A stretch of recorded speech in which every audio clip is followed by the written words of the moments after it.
नमस्कार, मैं जितेंद्र शुक्ला आप सभी का स्वागत करता हूं अपने इस चैनल पे। आज जो हम वीडियो देखने वाले हैं उस वीडियो में जो दो पत्रकार हैं, एक भारत से है और एक पाकिस्तान से हैं, दोनों भारत और पाकिस्तान के रिश्तों पर चर्चा कर रहे हैं। सबसे पहले इस वीडियो को देखते हैं, इस वीडियो में क्या खास बातें हैं, फिर इस वीडियो पे हम चर्चा करेंगे।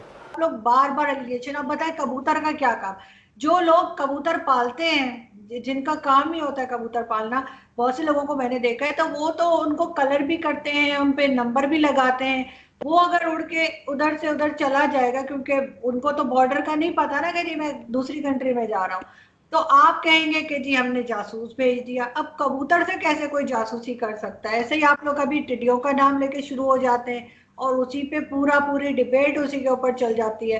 तो ये बच्चों वाली हरकतें, मिच्योर किस्म की बातें जो है, वो मैं दोनों को कहूंगी, इंडिया पाकिस्तान दोनों, इतनी मिच्योर बातें जो है हम लोग करते हैं। क्यों हम नहीं समझ रहे इस बात को कि हमें थोड़ा आगे बढ़ना चाहिए? और पिछले 72 ईयर्स से हम ये टेंशन लेके चल रहे हैं, कब तक ये रहेगी?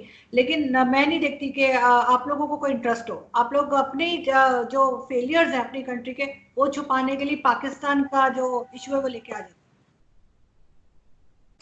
देखिए आरुष जी ना, ये बेसिकली जो डिफरेंस है ना, ये डिफरेंस हैसियत का है। हैं। DGISPR अक्सर जो है वो ट्वीट करते रहते हैं कि हमने ड्रोन मार के गिराया है इंडियन आर्मी का। तो हम ड्रोन अफोर्ड कर सकते हैं, हम ड्रोन भेजते हैं। आप कबूतर अफोर्ड कर सकती है, आप कबूतर भेजते हैं। बस अंतर इतना है और कोई अंतर नहीं है। दूसरी चीज ये है कि आपने कहा कि आप ये बच्चों वाली हरकत है कि आप कबूतर पकड़ लेते हैं। हमने 1971 में 93,000 कबूतर पकड़े थे। उनके रंग तो खैर कुदरती बदले हुए थे और हमने उनके ऊपर नंबर्स भी लगाए थे कि सबको नंबर दिए थे हमने।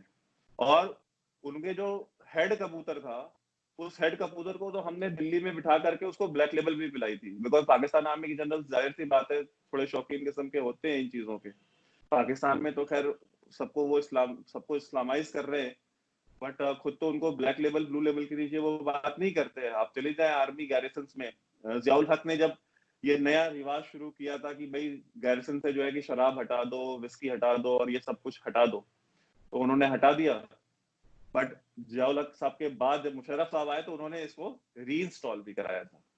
तो वो हटाई गई थी वहां से, ये तो खबर बनी थी पाकिस्तान में, बट मुशर्रफ साहब ने उसको दोबारा इंस्टॉल कराया था। वो सारे बात दोबारा बने थे, ये खबर दोबारा शायद नहीं हुई वहां पे। खैर, वो आपका मसला है। और देखिए, आप जहां तक कह रहे हैं कि वहां पे जश्न नहीं मनाया जाता है, तो अगर जश्न नहीं मनाया जाता तो आप ये भी देखें कि जश्न तो खैर इंडिया में भी नहीं मनाया जब civilians, because Pakistan occupied Kashmir के जो भी शहरी हैं वो हिंदुस्तान के शहरी हैं, वो पाकिस्तान के शहरी नहीं है। वो तो ऑक्यूपेशन में है पाकिस्तान की। तो इंडिया कभी भी वहां के सिविलियंस की डेथ पे खुश नहीं होता है, न ही इंडिया का कोई शहरी खुश होता है। हम इंडिया में लोग खुश होते हैं जब वहां के फौजी शहीद होते हैं। और ये मैं आपको बता रहा हूँ, बहुत रिस्पॉन्सिबिलिटी के साथ कह रहा हूँ, इंडिया में लोग खुश होते हैं जब आपका फौजी शहीद होते हैं। उसका रीजन है बिकॉज आपके यहाँ की जो फौज है उसने जितनी दहशतगर्दी कर रखी है इंडिया में, खुद वो आते नहीं है इस साइड बॉर्डर के, बिकॉज वो एक दो बार आके देख चुके हैं। मैंने आपको किस्सा सुनाया वो। तो अब वो खुद नहीं आते, अब वो उन्होंने वो दे दिया काम, आउटसोर्स कर दिया है। ये लश्कर तैयबा और जमातुद दावा और पता नहीं किसी जोकर्स उन्होंने जो पाले हुए हैं, इनको वो 2 शॉट देते हैं, वो इमरान खान वाला शॉट अपना वो लगाते हैं और 2 शॉट लगा के बॉर्डर क्रॉस कर आते हैं। उनमें से एक कहीं जाकर के कहीं कैंप में कहीं वो फायर खोल देता है, उसमें एक तो हमारे जवान जो है कि वो वीर गति को प्राप्त हो जाते हैं। तो लेकिन तो जब इंडिया में जो गुस्सा है वो बहुत ज्यादा है with regards to Pakistan army, क्योंकि वो अगर खुद आए, खुद लड़े, तो उनको रिस्पेक्ट मिलेगी पाकिस्तान आर्मी वालों को। मैं आपको बता रहा हूँ, इंडिया में लोग रिस्पेक्ट देंगे। कारगिल में आपके जो फौजी शहीद हुए जिनकी बॉडीज मुशर्रफ ने लेने से मना कर दिया, और फिर उसके कारगिल के ठीक 12-13 साल बाद, 14 साल बाद मेरे ख्याल से, ये रहील शरीफ के टाइम पे उन सारे फौजियों को उन्होंने अवार्ड्स दिए और उनको रिकॉग्निशन दी, उनको ऑन किया, उन अपने शहीद जवानों को, सोल्जर्स को। उनकी उनकी बॉडीज कहाँ दफन हुई? उनको उनकी बॉडीज इंडिया में दफन हुई फुल मिलिट्री ऑनर्स के साथ। फुल मिलिट्री ऑनर्स के साथ इंडियन आर्मी ने उनकी बॉडीज पाकिस्तान के जो सब्ज हिलाली, जो आपका जो नेशनल फ्लैग है, उसमें उनको रैप किया और फुल मिलिट्री ऑनर्स उनको दफनाया। और इंडिया में कोई उनकी मौत पे खुश नहीं था, बिकॉज वो लड़ते हुए मरे। आप सोचते हैं ना कि आपका जो दुश्मन है वो दुश्मन भी आपके लेवल का होना चाहिए। मतलब आप आपकी जो हैसियत है ना, वो आपके दुश्मन की हैसियत के हिसाब से मतलब जानते हैं वो मेजर की जाती है। आपकी शख्सियत कितनी बड़ी है, ये इस चीज से डिफाइन होगा कि आपका दुश्मन कितना बड़ा है। आप कितने खुददार हैं, ये इस चीज से डिसाइड होगा कि आपका दुश्मन कितना खुददार है। तो मैं आपको इसलिए बता रहा हूँ कि इंडिया में जो नाराजगी है वो इसलिए है बिकॉज आपकी फौज लड़ती नहीं है, आपकी फौज लड़वाती है, आम लोगों को भेजती है। वो खुद नहीं, वो खुद सिर्फ और सिर्फ बलोचों से लड़ती है। वो ज़रबे अज़्ब करना हो, राहे रास्त करना हो, और वो भी एक कौन सा एक और मिलिट्री ऑपरेशन आप क्या चला था वो कर रहा हूँ, ये सब आप अपने आप पाकिस्तान के अंदर ही करते हैं। एक आध ज़रबे अज़्ब कश्मीर में भी करें, एक आध ज़रबे अज़्ब पंजाब में भी करें, राजस्थान में भी करें, गुजरात में भी आए। हमने 12 लाख की फौज रखी है, हम टैक्स पेयर हैं, हम पैसा देते हैं, हम भी उम्मीद करते हैं। देखिए, पहली बात तो ये कि जो आप 71 का कहते हैं, तो अगर आप खुद भी शो कर चुके हैं अमजद शोएब साहब के साथ, उसके अलावा भी मैंने एक शो बनाया था उनसे, और यही सारे सवालों के जवाब भी उन्होंने दिए थे। पहली बात, 71 में आप लोगों ने की तादाद ज्यादा थी, एक फौजी के ऊपर 15 फौजी अगर आएंगे तो पाकिस्तान की फौज उस वक्त इतनी ज्यादा नहीं थी, तो ऑब्वियसली वो किस तरह से हैंडल करेंगे। Let me complete. तो वो उस चीज पे चौड़े होने की कोई बात है ही नहीं। आप अपने बराबर के जितने नंबर्स होते उतने ही इधर भी होते, तब आप कहते कि हाँ जी हम जीते और हमने बड़ा कोई कारनामा किया, लेकिन इस चीज को नहीं मानते। दूसरी बात जो आप कारगिल की बार बार कहते हैं कि जी कारगिल से हमने माना नहीं कि हमारे फौजी हैं, तो कारगिल जो वॉर थी उसमें भी अब जो शोएब साहब ने बताया हुआ है कि वो जगह जो थी वो ऐसी थी, कोई पहाड़ी है, कोई सीधा मैदान या उस तरह की चीज नहीं थी। और आप लोग किसी को भी मतलब बॉक्स में डाल के दे देंगे और बोलेंगे कि हमारा फौजी है, तो हम ऐसे थोड़ी कोई मान जाएंगे कि आप किसी को भी कहेंगे ये भी मार दिया, अपने लोगों को भी आप इधर कर देंगे, तो कोई ये थोड़ी कहेगा कि हाँ ये इंडियन आर्मी थी। लेकिन बात ये है सारी कि अगर चाहे मैंने जैसे पहले कहा कि इधर का कोई लोग हो, चाहे वो आर्मी के हो चाहे वो सिविलियन हो, दूसरी तरफ भी चाहे वो आर्मी हो चाहे सिविलियन हो, दोनों तरफ कोई भी इंसान अगर मरता है तो उस पर मेरा नहीं ख्याल कि किसी को भी खुश होना चाहिए, किसी को भी उस चीज पे जश्न मनाना चाहिए। क्यों, अगर हमारे फौजी शहीद होंगे तो आपको क्यों खुश होना चाहिए, या अगर आपके फौजी शहीद हो तो हम क्यों यहाँ पे पार्टी करें? गलत। यही चीज मैं समझाने की कोशिश कर रही हूँ, बोलने की कोशिश कर रही हूँ कि इंसानियत भी कोई चीज होती है। आपके पड़ोसी में आराम से क्यों बात नहीं हो सकती? और कश्मीर आपका कभी था ही नहीं। अगर कश्मीर आप लोगों का होता तो 72 ईयर से ये बग बग झक झक झक झक क्यों चल रही होती हमारी? पहले ही ना ले लिया होता।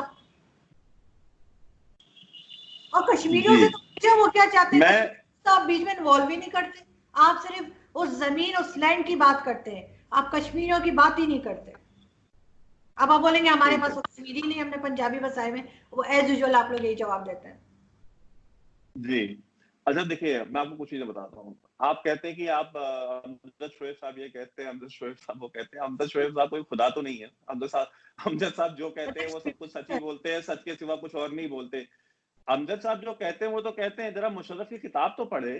मुशर्रफ साहब क्या कहते हैं, जिन्होंने कारगिल किया था, जिसने कारगिल किया, वो जो कह रहा है, आप कह रही है हम इसको नहीं मानेंगे। अमजद शोएब साहब जो कह रहे हैं हम वो मानेंगे।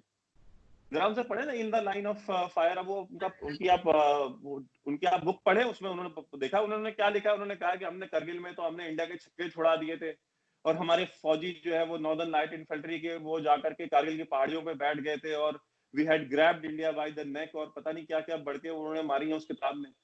तो अमजद शोएब साहब जो है वो तरह तरह की बातें कर सकते हैं, वो उनकी मर्जी है। मैं उनको रोक तोड़ ही सकता हूँ कोई झूठ बोलना चाहे तो। दूसरी चीज, आपने जिक्र किया कि कश्मीर जो है वो आपका नहीं है। देखिए, कश्मीर हमारा ही है। कश्मीर हमारा आज से नहीं, कश्मीर हमारा पिछले 5000 साल से। कश्मीर का पूरा कल्चर जो है ना, वो कश्मीर, अगर आप, मुझे नहीं पता बिकॉज आप लोगों ने तो अपने आप को छोड़ा नहीं। एक दो जो बुद्धिस्ट निशानियां पड़ी हुई थी उनके ऊपर आपने जाकर के पिछले 2 दिन पहले आपने उसके ऊपर वो इस्लामिक कलर से उनको पेंट कर दिया है, उनको डेसिक्रेट किया, उन सिंबल्स को जो बुद्धिस्ट सिंबल्स थे। तो आपने तो कुछ छोड़ा, लेकिन मैं आपको बता रहा हूँ जो कश्मीर की जो हिस्ट्री है, उसका जो कल्चर है, वो शैविज्म से रिलेटेड है। कश्मीर शैविज्म एक पूरी पूरी स्ट्रीम है जो हजारों साल पुरानी है। जरा आप उसको पढ़ें और जरा पता करें कि कश्मीर के जो ओरिजिनल इनहेबिटेंट्स हैं वो कौन लोग हैं। तो आप मुझे ये ना बताएं कश्मीर हमारा है या नहीं।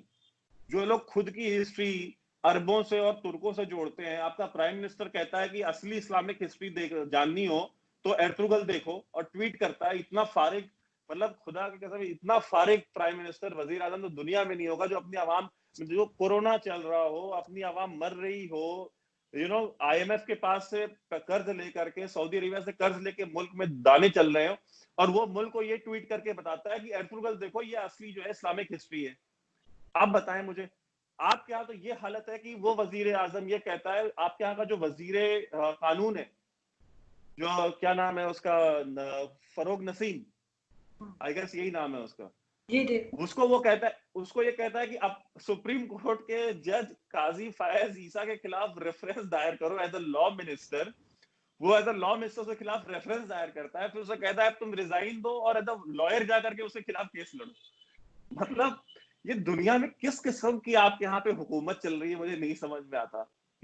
और आप कह रही है कश्मीर, मतलब कश्मीर तो मतलब बोलते ना कि एक इंसान का अगर कोई 16 पे ग्रेड का आदमी है और वो 22 पे ग्रेड वाले की बात करे, तो आपके साथ जब आप कश्मीर की बात करते हैं तो वही हो जाता है कि आप काम करते हैं 16 पे ग्रेड पे और आप बातें कर रही होती हैं 22 पे ग्रेड की, कि भाई पाकिस्तान को कश्मीर चाहिए। पाकिस्तान 16 पे ग्रेड का एम्प्लॉई है वो, और वो जो डिमांड कर रहा है ना, वो डिमांड 22 पे ग्रेड पे, वो उसको कभी नहीं मिलनी। तो मैं आपसे मेरी गुजारिश ये है कि आपके यहाँ के जो सोल्जर्स थे उनको राहील शरीफ ने, करगिल के जो सोल्जर्स थे उनको राहील शरीफ ने रिकॉग्निशन दी है। जाकर राहील शरीफ से सवाल पूछें या अमजद शोएब से कहें कि अमजद शोएब आए कैमरे में बैठे और बोले मुशर्रफ भी झूठा है, राहील शरीफ भी झूठा है, जो दो फॉर्मर आर्मी चीफ्स हैं। आप नसीम जहरा आपके यहाँ की बहुत बड़ी जर्नलिस्ट है, फीमेल जर्नलिस्ट, आप जानती होंगी उनको, उन्होंने किताब लिखी है करगिल के ऊपर, वो किताब आप खोल के पढ़ ले। फिर आप वही सवाल जाके अमजद शोएब साहब से पूछे कि अमजद शोएब साहब आप बताएं कि नसीम जहरा भी झूठ बोल रही है। तो आप देखिए, आप जो हमारे ऊपर इल्जाम लगा रही है कि हम जो है ये ह्यूमैनिटी नहीं है, तो ये ह्यूमैनिटेरियन अप्रोच नहीं है कि हम पाकिस्तानी फौजियों के मरने पे हम खुशियां मनाएं। मैंने आपको वही चीज एक्सप्लेन करी थी, जब आपके सोल्जर जब लड़ते हुए मरे थे कारगिल में, तो उनको फुल मिलिट्री ऑनर्स दिया गया था। इंडिया में किसी भी शख्स ने आपके फौज के वो जो शहीद सोल्जर्स थे उनके खिलाफ एक अल्फाज ने, किसी एक वर्ड भी नहीं कहा। लेकिन जब आप टेररिज्म करते हैं, क्रॉस बॉर्डर टेररिज्म करते हैं, और टेररिस्ट को इन्फिल्ट्रेट कराने के लिए जब आप क्रॉस बॉर्डर शेलिंग करते हैं, और फिर जब उसका जवाब आता है, उसमें जो आपके फौजी मरते हैं उनपे किसी को दुख नहीं होता इंडिया में। बिकॉज अगर वो मर्द के बच्चे होते और वो सोल्जर होते तो वो आगे खुद लड़ते, वो फौजियों, वो टेररिस्ट को इन्फिल्ट्रेट कराने की कोशिश ना करते, वो क्रॉस बॉर्डर शेलिंग करके वो खुद क्रॉस करके आते। आ जाए ना क्रॉस करके, किसने रोका है? बाजवा ने, भाई मैं कह रहा हूँ बाजवा ने एक्सटेंशन ली इसी बात पे। आप लोगों ने सबसे ज्यादा तो यही गलत फैला रखा है ना कि टेररिज्म करा रहा है पाकिस्तान, जो पाकिस्तान ने कभी भी नहीं कराया। और आप, मेरी बात वही बीच में रह गई तो कि आप FATF में क्यों हैं?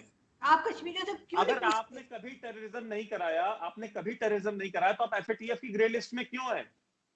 एलिगेशंस की वजह से हैं, और टेररिज्म तो सबसे ज्यादा एलिगेशंस तो आप भी लगाते हैं हमारे ऊपर। करवाया पाकिस्तान ने, हमेशा एक्सप्लेन किया कभी टेररिज्म नहीं करवाई, और ना ही उसमें कोई इंटरेस्ट रखता है। ये तो हमेशा से आप लोगों की सबकी मिली भगत है, जो आप लोग पाकिस्तान के पीछे पड़े हुए हैं।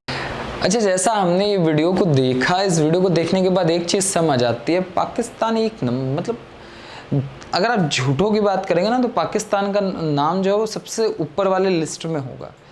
किस तरीके से मतलब झूठ बोलते हैं इनके जो महिला पत्रकार हैं, इनको पता नहीं, ऐसा लगता है इस वीडियो को देख के एक और चीज़ समझ में आती है, पाकिस्तान के बच्चे हिस्ट्री में पढ़ते क्या हैं और क्या उनका इतिहास है। हमारे देश का तो बहुत घना इतिहास है, बहुत पुराना, मगर पाकिस्तान तो 1947 से पहले था ही नहीं।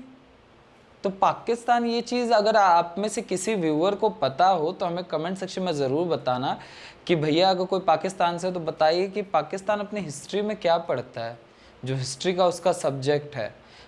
इनकी महिला पत्रकार कह रही हैं कि भैया हमने कोई टेररिज्म नहीं किया, ये तो सब इंडिया का फैला हुआ जंजाल है। अच्छा जी, हाँ ऐसा ही है। आपके पाकिस्तान में सिया की मस्जिद सुन्नी फोड़ता है, सुन्नी की मस्जिद सिया फोड़ते हैं, ये चल रहा है, मगर आप टेररिज्म नहीं कर रहे हैं। दाऊद आपके यहाँ है, उसामा आपके यहाँ है, लश्कर तैयबा आपके यहाँ है, मगर आप टेररिज्म नहीं कर रहे। वो तो सामाजिक कार्य करता है ना, आपके यहाँ सामाजिक कार्य कर रहे हैं।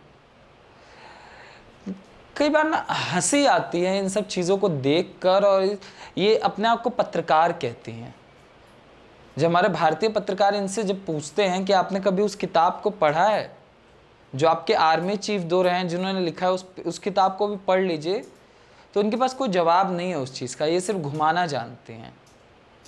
तो हम आपसे भी जानना चाहेंगे इस सारे मुद्दे को लेकर आप क्या सोचते हैं और आपकी क्या राय है, हमें कमेंट सेक्शन में ज़रूर बताइए। और हाँ, कोई अगर पाकिस्तानी हमें देख रहा हो तो ज़रूर बताए कि भैया हिस्ट्री में पढ़ते का हो यार, मैं जानना चाहता हूँ, एक क्यूरोसिटी है मन के अंदर कि पता तो चले पाकिस्तान हिस्ट्री में पढ़ता क्या है। सीरीज़ तो नहीं देखते तुर्की वाले जो आपके प्रधानमंत्री ने ट्वीट की थी। धन्यवाद आप सभी का वीडियो देखने के लिए।